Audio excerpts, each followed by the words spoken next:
우리 옆 사람하고 한번 인사하실 때 당신이 그리스도의 몸이십니다. 이렇게 한번 인사하실까요? 예.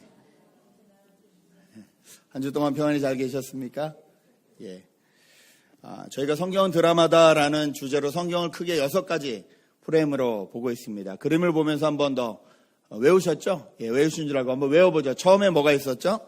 창조, 그 다음에 타락, 그 다음에 언약, 약속이죠. 그 다음에 구속, 그 다음에 교회, 그 다음에 새창조. 예. 창세기부터 요한계시록까지를 이렇게 크게 6가지 프레임으로 볼 수 있는데요. 그 중에 저희는 지금 구속 부분을 계속 보고 있습니다. 예수님이 이 땅에 오신 성육신 사건, 예수님이 이 땅에서 활동하신 공생애, 퍼블릭 라이프, 그 다음에 죽음, 부활, 승천까지 지난주에 했습니다. 그리고 오늘은 이제 보좌 우편에 앉으심과 교회의 머리 되심의 의미에 대해서 살펴보려고 하는데요. 살펴보기 전에 한번 여러분에게 질문 드리겠습니다. 옆에 분들하고 한번 자기의 생각을 나눠보시죠. 예수님이 보좌 우편에 앉아 계신다, 보좌 오른편에 앉아 계신다는 게 나랑 무슨 상관이 있을까? 보좌 우편에 앉으셨다는 것은 무슨 의미일까? 교회의 머리가 되셨다는 것은 무슨 의미일까? 성경에 이런 표현들이 많이 나오는데 아마 깊이 생각해 보신 적이 없으실 거예요. 자, 한번 나눠보시죠. 보좌 우편에 앉으셨다는 게 무슨 뜻일까? 예, 교회의 머리가 되셨다. 이게 무슨 뜻일까? 나누시겠습니다.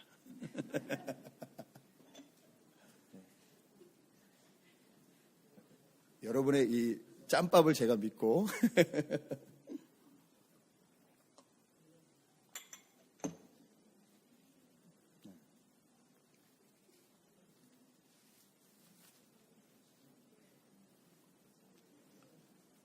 나누세요.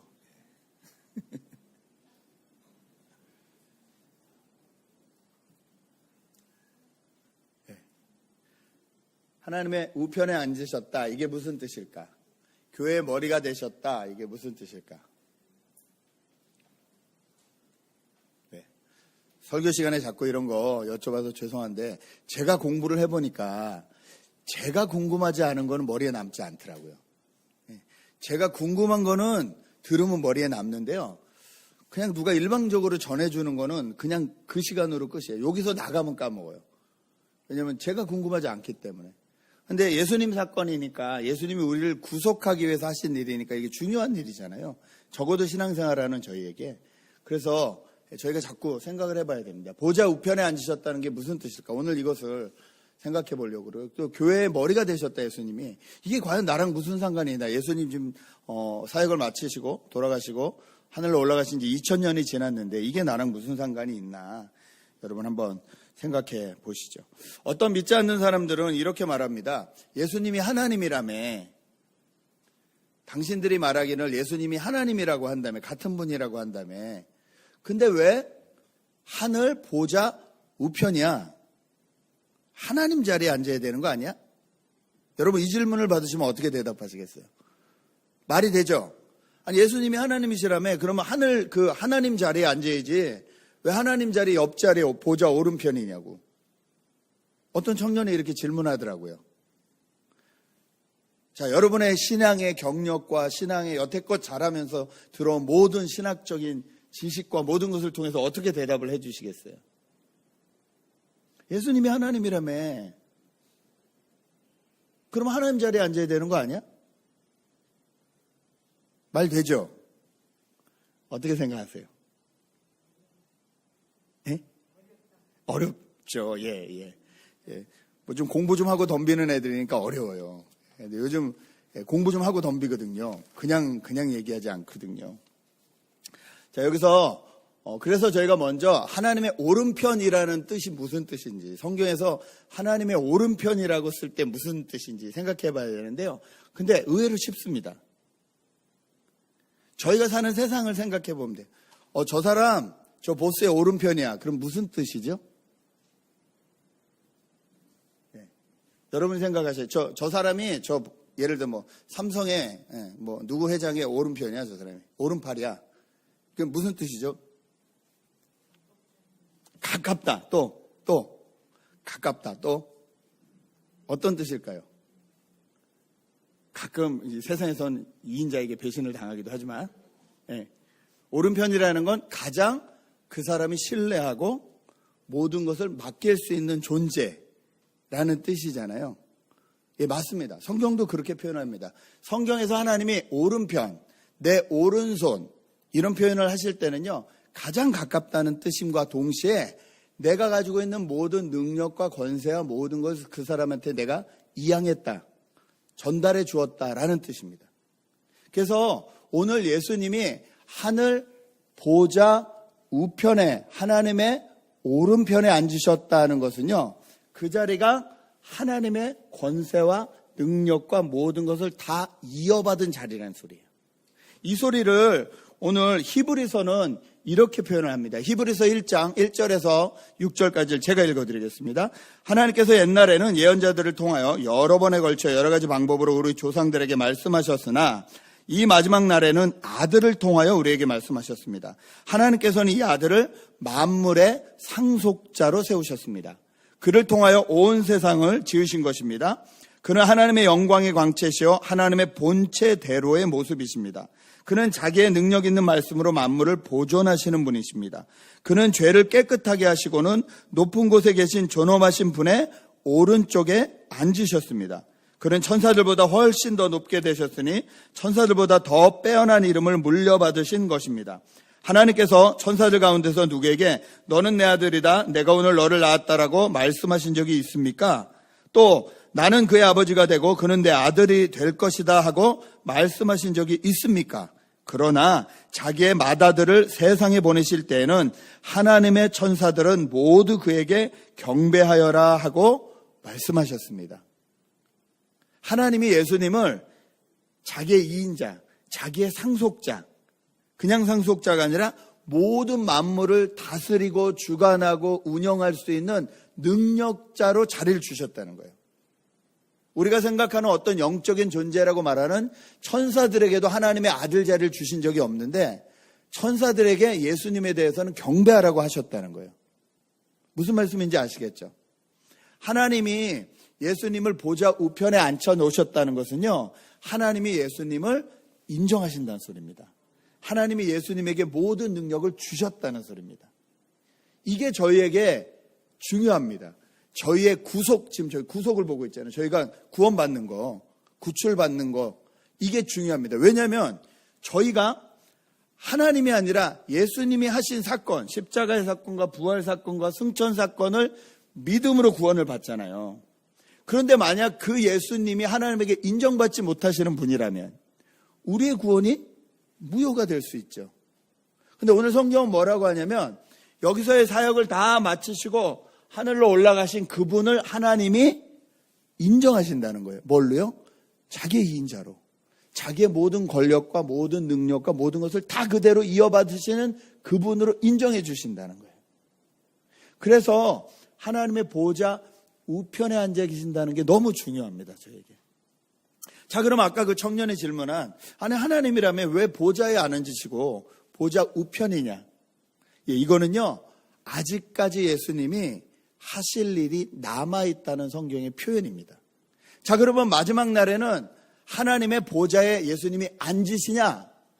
네, 앉으십니다. 요한계시록, 마지막 성경의 요한계시록의 마지막 장이 21장이거든요. 21장 1절에 시작을 이렇게 합니다. 천사는 또 수정과 같이 빛나는 생명수의 강을 내게 보여주었습니다. 그 강은 하나님의 보좌와 어린 양의 보좌로부터 흘러나와서 도시의 넓은 거리 한가운데를 흘렀습니다. 요한계시록을 보면요, 하나님의 보좌 및 어린 양의 보좌라는 표현이 나와요. 그런데 이게 두 보좌 같은데, 두 자리 같은데 히브리서 이 본문을 잘 보면요, 단수입니다. 하나예요. 예수님이 지금까지 아직까지 할 일이 남아 있으시기 때문에 하나님의 오른편에 앉아 계시지만 예수님의 일이 다 끝나시면, 예수님의 일이 다 끝나는 게 언제죠? 주님 다시 오시는 재림날이죠. 그렇죠? 그게 끝난 다음에 예수님이 앉으시는 자리는 하나님의 보좌 자리라는 거예요. 거기 삼위일체 하나님이 같이 계신다는 거예요. 성경은 거기에 대해서 분명히 나눠서 말씀을 하고 있습니다. 그래서 요한계시록을 보면 그 히브리어 원어를 잘 살펴보면 단수로 표현되어 있어요. 아, 이분이 하나님이시구나. 이 예수님이 하나님이시구나. 성령님이 하나님이시구나. 우리가 믿는 삼위일체 하나님이 한 자리에서 다스리심을 성경은 분명히 나누고 있다는 거죠. 그러면 그때까지 예수님이 하시는 일이 무엇이냐는 거예요. 첫 번째, 저희가 지금 하늘의 보좌에 앉으셨다는 것은 하나님이 인정하셨다. 하나님의 모든 능력을 가지고 계신 상속자다. 그렇기 때문에 우리 구원이 확실하다. 그분을 통해서 받는 구원이 확실하다는 게 우리랑 관련이 있다고 말씀드렸어요. 두 번째, 그러면 그 예수님이 그 보좌 오른편에서 지금도 일을 하신다는데 그게 어떤 일이며 그게 우리랑 무슨 상관이 있냐는 거예요. 잠깐 생각하는 시간을 또 갖겠습니다. 여러분, 그 예수님이 하나님 보좌 오른편에서 무슨 일을 하실까요? 한번 나눠보시죠. 옆에 분하고. 예수님 무슨 일을 하실 것 같으신지.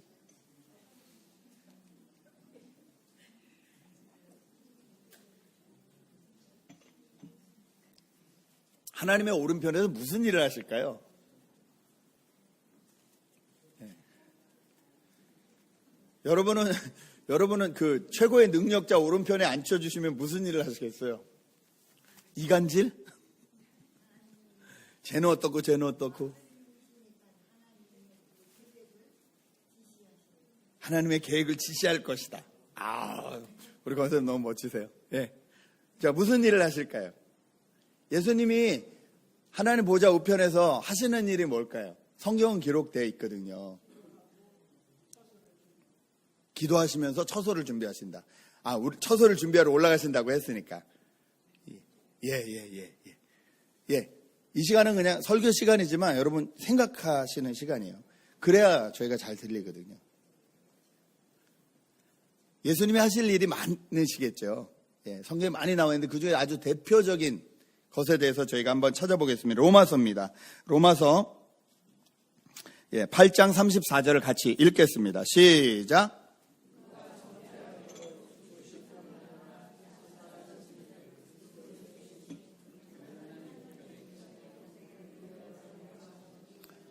네, 우리를 위하여 간구하신다. 간구가 뭐죠? 젊은 친구들 혹시 이 단어 모를까? 간구. 예, 간절히 구한다. 누굴 위하여? 우리를 위하여. 아까 권사님 말씀하신 대로 기도, 중보기도 해주시는 거죠. 예수님이 하늘 보좌에 앉으셔서 우리를 위해서 하시는 대표적인 일은요, 우리를 위해서 중보기도 해주시는 겁니다. 왜 중보기도를 해주실까? 지난주에도 말씀드렸지만 예수님이 하신 사역과 예수님을 따르겠다고 결단한 우리들이 하는 사역은 나눠지는 사역이 아닙니다. 예수님이 이 땅에 오셔서 하신 일도 하나님의 나라와 의를 구하시는 일이셨어요. 그렇죠? 하나님 나라가 이 땅 가운데, 하나님의 다스림, 하나님의 통치가 이 땅 가운데 오게 하신 일이셨어요. 그리고 예수 믿는 우리에게도 부탁하신 일이 하나님 나라와 의가 이 땅에 이르도록, 공의와 정의가 이 땅 가운데 흐르도록, 하나님의 나라의 다스림, 통치가 일어나도록 그 일을 하라고 했어요. 그래서 예수 믿는 우리 안에서 하는 모든 일은 예수님과 관련이 있는 일이다 라고 말씀을 드렸어요. 마찬가지예요. 예수님이 간구하시는 내용은 뭐냐면요, 예수님이 릴레이 주제를 생각하시면 돼요. 우리가 그 성경의 농부, 군인, 이 운동하는 사람으로 비유를 하셨잖아요, 저희를. 예수님이 릴레이 첫 번째 주자로 열심히 뛰셔서 바톤 터치를 탁 해주셨어요. 초대교회 사람들한테 바톤 터치를 해주셨고, 그 바톤이 이어지고 와서 2017년에 드디어 저희에게 딱 주어졌어요. 그래서 저희가 이제 뛰기 시작하는 거예요. 하나님 나라 의를 위해서 뛰기 시작할 때 먼저 뛴 사람들은 뭐 할 거예요? 이제 내 임무 끝났으니까 제가 뛰든 말든 제가 넘어지든 말든 상관이 없을까요? 아니죠. 내 팀이 끝까지 아무런 방해 없이 최선을 다하여 잘 뛰도록 응원하고 기도하고 외치고 할 거 아니에요. 그 일을 하신다는 거예요, 예수님이. 간구하신다는 것은 그 일을 하신다는 거예요. 우리가 신앙의 바톤을 잡고 최선을 다하여 하나님 나라 의를 위하여 잘 뛰어갈 수 있도록 도우시겠다는 거예요. 그 간구의 구체적인 내용을 오늘 저희가 읽은 이 에베소서 기자는 이렇게 표현을 합니다. 오늘 말씀 17절, 18절을 같이 읽겠습니다. 17절, 18절 읽습니다. 시작.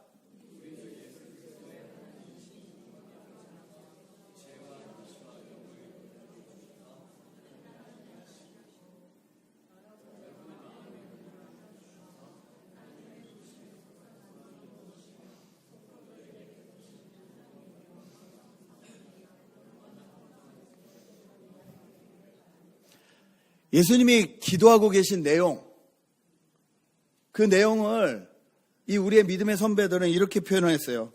얼마나 하나님이 우리를 위해서 어떤 일을 하셨는지를 우리가 알게 되길 원한다는 거예요. 이해가 되세요? 계시의 영을, 성령을 부어주셔서 하나님을 알게 되기를 원하신다는 거예요. 예수님이 기도하시는, 예수님이 간구하시는 가장 첫 번째가 뭐냐면요, 우리가 하나님을 더 알아가는 거예요. 우리가 하나님을 더 알아가는 것, 이게 중요해요. 두 번째 뭐냐 보니까 마음의 눈을 밝혀주셔서 하나님의 부르심에 속한 소망이 무엇인지, 하나님이 왜 우리를 구원하시기를 원하시는지, 왜 우리가 이 달리기를 뛰기 원하시는지, 그 소망하고 계시는 게 무엇인지 우리가 알기를 예수님이 간구하고 계신다는 거예요. 그리고 성도들에게 베푸시는 하나님의 영광스러운 뭐라고요? 영광스러운 상속. 아까 예수님이 뭐라 그랬죠? 만물의 상속자라 그랬잖아요. 근데 그 상속이 누구에게 주어져요? 우리에게. 예수님만 상속자가 아니라 그 상속을 이어받은 사람이 우리라는 걸 알기를 원하신다는 거예요. 좀 더 쉬운 말로 할까요? 예수님만 하나님의 아들이 아니라 예수 안에 속한 모든 우리가 하나님의 아들, 딸이 된다는 것을 진짜 알기를 원하신다는 거예요. 이게 왜 중요하냐? 여러분이 대통령의 아들이라면 태도가 어떻게 바뀔까요? 생각해 보시죠. 아니 여러분이 제일 좋아하는 기업의 사장의 아들 갑자기 오더니 오늘 입양을 해요. 네. 어떠실 것 같으세요? 지금과 똑같을까요, 태도가? 뭐가 달라질까요? 뭐가 달라질까요? 예를 들어 구글에서 왔어요. 오늘 구글에서 오더니 갑자기 그 오너가 그러는 거예요. 내가 당신을 얻업하기를 원한다. 입양하기 원한다. 우리 구글 회사에 들어와서 나랑 좀 같이 일을 해줬으면 좋겠다. 당신을 한국 지사장으로 발령을 하겠다. 자, 이렇게 했다고 치자고요. 그러면 여러분은 어떤 태도가 되시겠냐고요. 일단 모르긴 몰라도 머리와 옷과 모든 것을 시키지 않아도 자기가 정리할 거예요, 아마. 모르긴 몰라도. 내가 구글의 상속자인데 이러고 다닐 수 없지 이런 생각할 수도 있어요. 그렇지 않으세요? 그냥 겉모습만 그럴까요? 그렇지 않겠죠. 이 구글이 어떤 회사인지, 이 회사가 지금 나가는 방향이 뭔지, 여기서 지금 추구하려는 사업이 뭔지 몰라서 그렇지 창피하지 않고 빨리 좀 전문가를 붙여달라 그래서 배우려고 하겠죠. 상속자가 되면 상속자다운 그 일을 감당하려고 하겠죠. 그러지 않으세요? 지금 예수님이 말씀하시는 게 그거예요. 우리가 그걸 알았으면 좋겠다는 거예요. 하나님이 우리를 하나님 나라의 상속자로 부르셨다는 거예요. 하나님을 깊이 알고 하나님이 우리를 구원하셔서 상속자로 삼으셨다는 것을 정말 알기를 간절히 구하고 계신다는 거예요. 이게 예수님이 지금 하늘 보좌 우편에서 우리를 위해서 하시는 일이라는 거예요. 이게 왜 중요하냐면요. 말씀드렸다시피 우리는 우리가 생각하는 가치에 따라서 우리의 행동과 모든 것이 변하기 때문에 그렇습니다.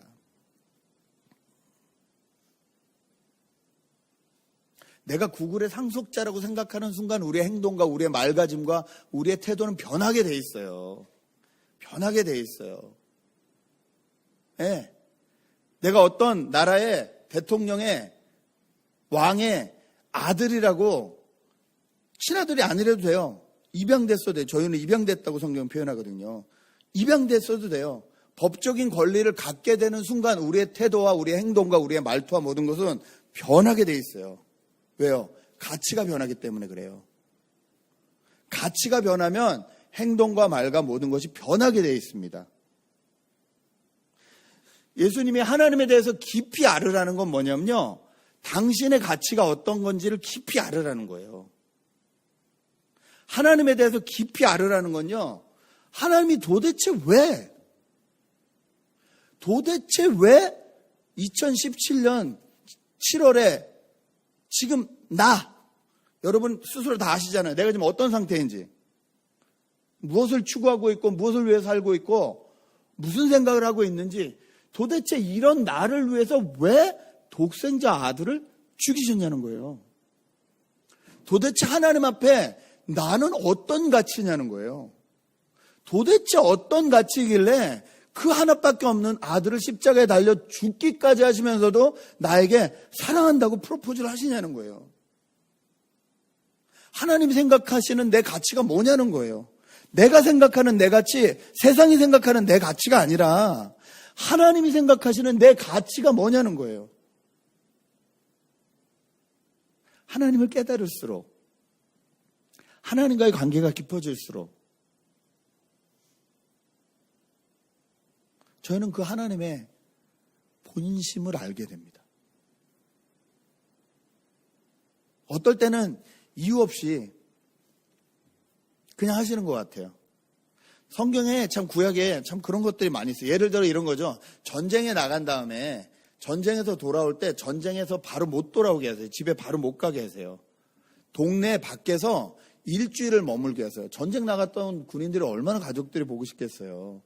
그리고 또 이게 전리품이라 그러죠. 전쟁에서 이긴 여러 가지 끌고 온 게 많을 거 아니야. 보석도 가져오고 양과 소도 가져오고 많은데 그거 가지고 직접 못 들어오게 하세요. 일주일 동안 밖에서 자기 몸을 씻게 하세요. 옷 같은 건 빨고요. 무기 같은 건 그냥 물로 씻는 것만으로 안 돼서 불에 이렇게 달궈서 이렇게 다 정결하게 해라. 이런 정결법에 대해서 말씀하세요. 그냥 보기에는 이해가 안 되죠. 하나님 빨리 이렇게 가족을 만나게 해주셔야 될 것 같고 그런 것 같은데, 하나님 너무 우리를 좀 뭐라 그러죠? 이렇게 나쁜 말로 하면 톨처링, 이렇게 좀 너무 이렇게 막 구박하시고 핍박하시고 막 이렇게 힘들게 하시는 거 아닌가, 이런 생각이 들 수 있는데, 가만히 살펴보면 그게 아니라는 거예요. 여러분, 그때는 지금처럼 약도 없었고 소독할 수 있는 방법도 없었어요. 저희가 외국을 가거나 아니면 먼 나라를 갈 때 약 먹잖아요. 말라리아나 여러 가지 그 동네만 있는 풍토병, 이런 것들을 보호하기 위해서 약을 먹거나 주사를 맞거나 그러죠. 최대한 그런 거를 절제하잖아요. 그 당시에 그런 바이러스로부터 보호할 수 있는 방법은, 그리고 피가 많이 묻은 것들이죠. 그런 것들로부터 이 사랑하는 가족들을 보호할 수 있는 방법은 그걸 정결하게 씻는 거예요. 최대한 시간을 끌어서 다 씻고 불로 다 소독을 하고 다 하고 깨끗한 마음으로, 하나님 앞에서도 또 사람들 앞에서도 깨끗한 마음으로 다시 돌아오게 하는 거예요. 그러니까 하나님이 하시는 일들은 항상 그래요. 우리가 그냥 읽을 땐 이해가 되지 않는데 가만히 살펴보면 다 우리를 위한 거예요. 구약이 좀 심하고 너무 엄한 거 아닌가라는 계명들도 가만히 하나님의 본심을 살펴보면 다 우리를 위한 거예요. 이 하나님의 마음을 잘 알기를 예수님이 간절히 구하고 계시는 거예요. 왜냐하면 그 하나님의 마음을 알수록 우리의 태도가 변하기 때문에 그래요. 우리의 가치 체계가 변하기 때문에 그래요. 그래서 주님은 지금도 하나님 보좌 우편에 앉으셔서 저희를 위해서 기도하고 계십니다. 이 기도가 우리에게 얼마나 중요한지 모릅니다. 우리가 예배로 모여서 가장 최우선으로 해야 되는 것은요, 하나님을 구하는 일입니다. 설교를 통해서, 찬양을 통해서, 기도를 통해서 우리가 가장 우선으로 해야 되는 건요, 옷을 어떻게 입냐, 예배 순서가 어떠냐, 헌금을 어떻게 하냐, 바구니를 돌리냐, 그냥 넣냐, 어떤 이런 형식이 아니라 저희가 예배에서 가장 구해야 되는 것은요, 하나님이에요. 저희가 이렇게 모여있지만 하나님이 여기 함께 계시지 않는다면 그냥 저희는 모였다 흩어지는 거에 불과하거든요. 그리고 우리가 앉아있지만 하나님에 대해서 생각하지 않는다면 도대체 하나님이 내 인생을 위해서 무엇을 하셨으며 무엇을 하기 원하시는지를 생각하지 않는다면 우리는 이 시간이 헛된 시간에 불과합니다. 근데 오늘도 이렇게 모이게 하셨잖아요. 여러분, 저희가 저희 발로 왔죠. 교회에. 분명히 저희 발로 왔죠. 그런데 누구의 도우심으로 오셨나요? 하나님의 도우심으로 오셨습니다. 그렇게 정말 고백하십니까? 오늘 내가 운전하면서 오면서 짜증도 나셨을 수도 있고, 오늘 어젯밤에 기분이 안 좋으신 일도 있으셨을 수 있는데, 그럼에도 불구하고 이 자리에 앉아 계시는 것이 하나님의 은혜라고 깨닫고 계십니까? 정말 그렇습니다. 정말 그렇습니다. 예. 오늘 예배를 드리고 싶은데 병원에 누워 계시는 분들이 많아요. 우리가 생각을 못하고 살아서 그렇죠. 오늘 예배를 드리고 싶은데 어제 하나님이 데려가신 분들도 많아요. 오는데 차가 고장나지도 않았고요. 차 고장나서 못 오신 분들도 계셨잖아요. 오다가 부부싸움을 하지도 않았고요. 지난주에 누굴 만났는데 둘이 올 줄 알았더니 하나가 왔더라고요. 왜 그랬더니 부부싸움 해가지고 오다가 다 집에 가서 떨어뜨려 놓고 왔다 그러더라고요. 젊은 애들이 승질 나가지고 오다가 나 집에 가 그래 떨어뜨려 놓고 다시 갔다 그러더라고요. 그래서 웃었는데 오늘 부부싸움 하지도 않았고요. 저희가 이 자리에 앉아있는 게 하나님의 은혜거든요. 그렇다면 저희가 구해야 될 것은 나에게 지금 은혜를 베푸시는 하나님 과연 어떤 분이신지, 그리고 하나님이 이번 주에 나에게 무엇을 하기 원하시는지 집중하는 시간이 예배 시간인 줄 믿습니다. 자, 이 하나님이 예수님을 보좌 우편에 앉아 놓으셨다는 게 또 어떤 의미겠나요? 마지막 의미인데요. 그것은요, 22절, 23절 오늘 본문에 나와 있습니다. 오늘 본문 22절, 23절 읽겠습니다. 시작.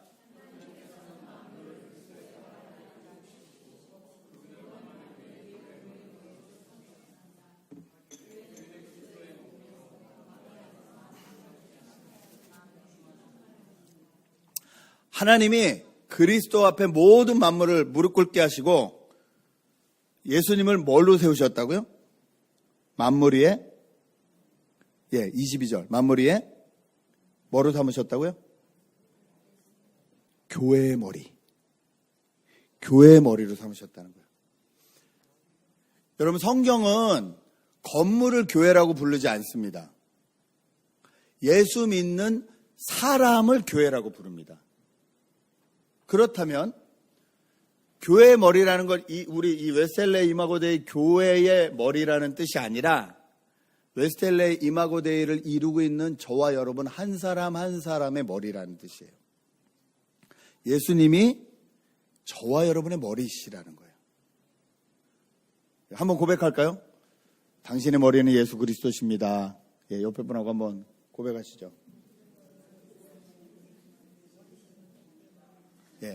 한 번 더 고백할까요?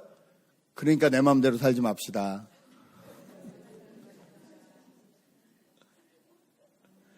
그 말씀이거든요.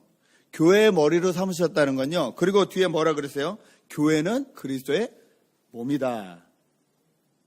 머리로 삼으셨다는 건 그분이 주인이란 소리예요. 근데 이 표현을 이 성경 기자들이 언제 했어요? 로마 시대 때 했어요. 로마 시대 때. 로마 시대 때 머리는 딱 한 명이었거든요. 누구였을까요? 시저, 황제. 로마 시대 때 머리, 주인, 마스터라고 부르는 사람은 딱 한 명이었어요. 황제였어요. 근데 그때에 로마의 식민지로 있는 그 사람들에게 뭐라고 하냐면 예수가 당신의 머리요. 이렇게 얘기하는 거예요. 그리고 예수 믿는 사람들은 그것을 정말 받아들였습니다. 그래서 어떻게 했냐? 황제가 주다. 아닌데요. 저는 예수님이 주인이신데요. 이것 때문에 죽은 거예요. 이것 때문에 사자밥돼서 죽고요. 찢겨서 죽고요. 불에 태워 죽고요. 예. 이것 때문에 우리 일제시대 또 그런 우리 한국에도 기독교 역사 그런 게 많죠. 예수님 사진 갖다 놓고 지나가면서 밟아라. 밟으면 살려줬고 차마 못 밟으면 죽였잖아요. 내가 어떻게 나를 구원하신 예수님은 아니지만 이 예수님의 이 나타내는 사진을 내가 어떻게 밟고 지나 난 못 밟겠다 그런 사람 죽였어요. 그걸로 신앙이 있는지 없는지 딱 구별할 수 있었어요. 신사참배 절 시켰잖아요. 절하면 살려주고 안 하면 죽였잖아요. 지금도 말씀드렸잖아요. 북한 가서 맨 먼저 하는 일은 뭐라고요? 김일성 동상 앞으로 쭉 끌고 가서 절시키는 거예요. 그게 이제 북한 여행의 첫 번째 단계예요. 그거 안 한다. 그 사람 계속 이제 감시당하는 거예요. 이제. 이 땅은 그 사람이 주인이다 이 소리거든요. 그런데 하늘 보좌 우편에 예수님을 앉히셔서 교회의 머리 삼으셨다는 건요. 온 세상, 특별히 우리가 가는 모든 세상, 가정이 되었던 직장이 되었던 뭐 어느 나라가 되었던 상관없이 우리가 가는 그곳의 주인이 누구라고요? 예수 그리스도라시는 거예요. 우리의 머리 대신 예수 그리스도. 그분이 온 땅의 주인이시라는 거예요. 이게 왜 우리한테 중요하냐? 여기 나와 있듯이 그래야 우리가 상속자답게 산다는 거예요. 주인을 제대로 모셔야 상속자답게 산다는 거예요. 교회는 그리스도의 몸이고 만물을 충만케 하시는 충만이다. 다시 말해서 하나님의 능력, 그것을 그대로 이어받으신, 상속자로 이어받으신 예수 그리스도의 능력, 그 능력이 또 우리를 상속자 삼으셔서 우리에게 오는 능력으로 모든 세상을 충만하게 하시겠다는 거예요. 세상에서 원하는 방법은 로마의 쿠데타를 일으켜서 군사정권을 일으켜서 힘으로 제압해서 우리나라가 독립할 나라가 언제입니까? 제자들이 이렇게 구했잖아요. 근데 하나님의 방법, 예수님의 방법은 그게 아니었어요. 자기를 내어주심으로, 자기를 십자가에 달려 죽게 하심으로 아주 근본적인, 가장 근본적인 죽음의 문제, 죄의 문제를 해결하시는 그 방법으로 온 세상의 주인이 되셨다는 거예요. 그리고 우리에게도 지금 그 일을 하라고 하시는 거예요. 주인된 내가 명하노니 그 일을 너희가 해라는 거예요. 그래서 골로새서 기자는 우리에게 이렇게 도전합니다. 골로새서 3장 1절 제가 읽어드립니다. 그러므로 여러분이 그리스도와 함께 살려주심을 받았으면 위에 있는 것들을 추구하십시오. 거기에는 그리스도께서 하나님의 오른쪽에 앉아 계십니다. 오늘 본문 19절은 이렇게 표현합니다. 또한 믿는 사람들인 우리에게 강한 힘으로 활동하시는 하나님의 능력이 얼마나 엄청나게 큰지를 여러분이 알기를 바랍니다. 우리가 우리의 머리 대신 예수 그리스도를 주인으로 삼고 그분에게 딱 붙어서 위의 것을 구하며 나가면 하나님의 그 강한 힘, 강한 능력이 우리에게 임한다는 겁니다. 이게 예수님의 보좌에 앉으신 이유고 교회의 머리 되신 이유라는 거예요. 하나님의 능력이 예수님을 통해서 우리에게 흘러나오게 하기 위해서. 그러므로 우리가 구해야 될 것은 위의 것이라는 거죠. 하나님의 나라와 하나님의 의라는 거죠. 이걸 또 착각하면 안 되는 게요. 위의 거라 그러니까 우리가 살고 있는 세상의 것은 다 아래 것이라고 생각해요. 하찮은 것이라고 생각해요. 세상 것이라고 생각해요. 질문합니다. 여러분, 돈이 세상 겁니까? 하나님 겁니까? 여러분 어떻게 생각하세요? 돈이 세상 겁니까? 하나님 겁니까? 어려우세요? 돈이 세상 겁니까? 하나님 겁니까? 세상 걸까요? 그럼 세상 건데 우리가 욕심내면 안 되죠. 그 돈을 버려야 되지 않을까요? 세상 거면? 세상 거는 피하라고 그랬는데.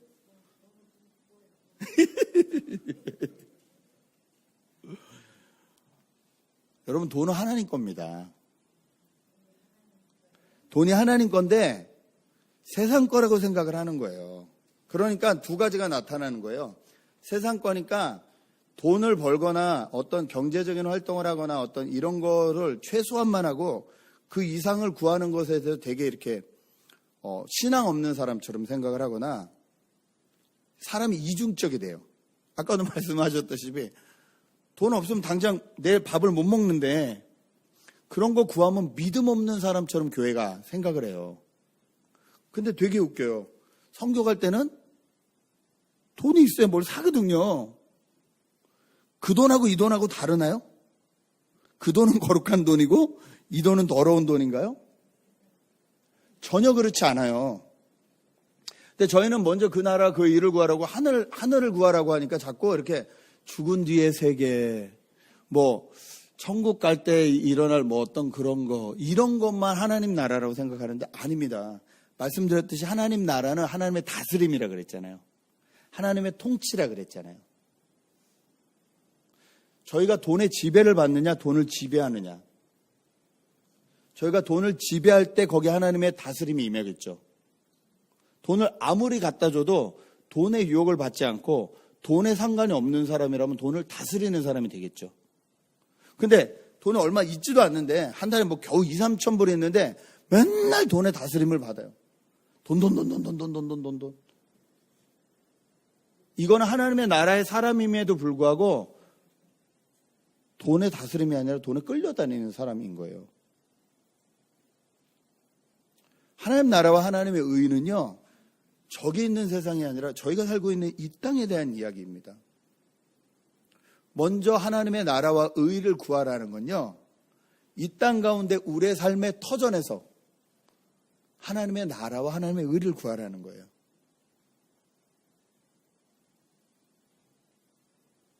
이것을 여러분에게 적용해 보시기 원해요. 우리에게 권력이 있습니다. 아유, 우리에게 무슨 권력이, 아니, 있어요. 부모라는 권력이 있어요. 그렇죠? 그 다음에 직장에서는 뭐 과장이 됐든 뭐가 됐든 선배라는 권력도 있어요. 직장에서 선배가 후배한테 뭐 부탁도 할 수 있고 뭐 할 수 있잖아요. 사람은 원하든 원하지 않든 어떤 이런 권력 구조를 자연스럽게 갖게 돼 있어요. 그럼 어떤 권력 구조가 있어야 또 어떤 조직이 이렇게 운영이 되고 돌아가잖아요. 그렇죠? 내가 사장이 아닌데 사장을 지시하고 막 이렇게 있으면 회사가 얼마나 웃기게 되겠어요. 그렇죠? 그런 구조가 있거든요. 그러니까 거기에 권력이라는 게 존재해요. 우리가 원든 원치 않든 집안에서도 마찬가지예요.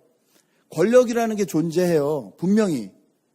그런데 내가 이것을 권력의 지배를 받느냐 아니면 권력의 자리에 앉혀놨어도 그 권력을 통해서 하나님 나라와 의가 임하게 하느냐, 이거는 우리에게 달린 문제라는 거예요. 네. 거기서 어떻게 하나님 나라와 의를 구하는지, 이게 저와 여러분의 숙제라는 겁니다.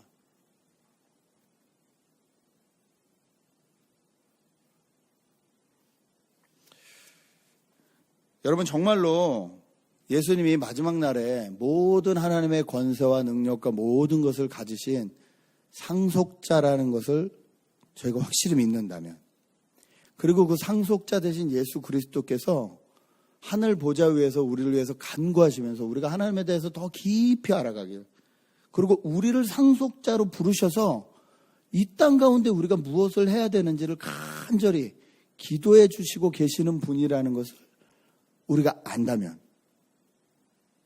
그리고 우리의 머리가 되셔서 좋은 주인이 되셔서 우리 인생을 가장 좋은 길로 정말로 인도하실 분이시라는 것을 믿는다면, 우리의 삶의 우선순위와 우리의 삶의 가치와 자녀 키우는 방법, 미래를 대비하는 방법, 직장을 갖는 방법, 배우자를 구하는 방법, 모든 방법 가운데 하나님 나라와 의를 생각하게 됩니다. 그렇기 때문에 이 주님이 하나님 보좌 우편에 앉아서 교회의 머리 되신 것이 우리의 구속과 관계가 있는 거예요.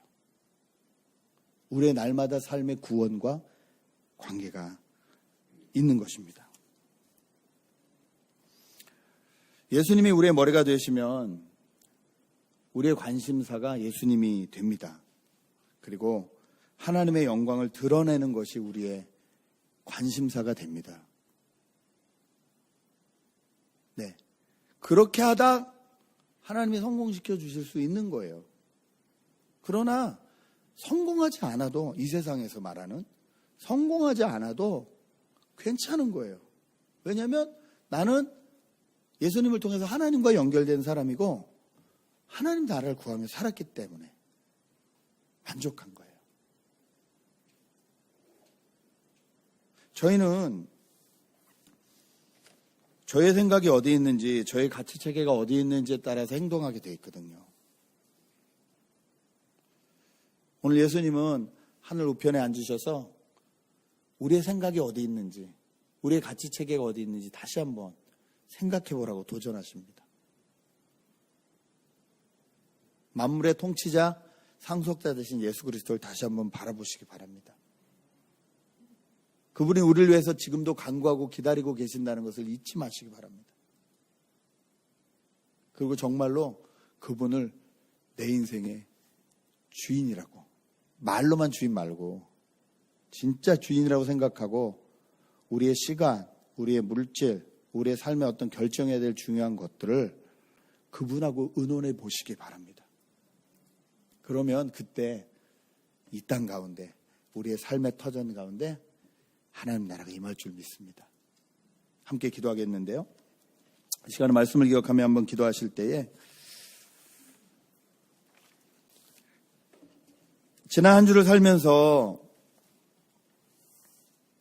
내가 하나님에 대해서 얼마나 생각하고 살았는지 다시 한번 회개하는 기도를 했으면 좋겠습니다.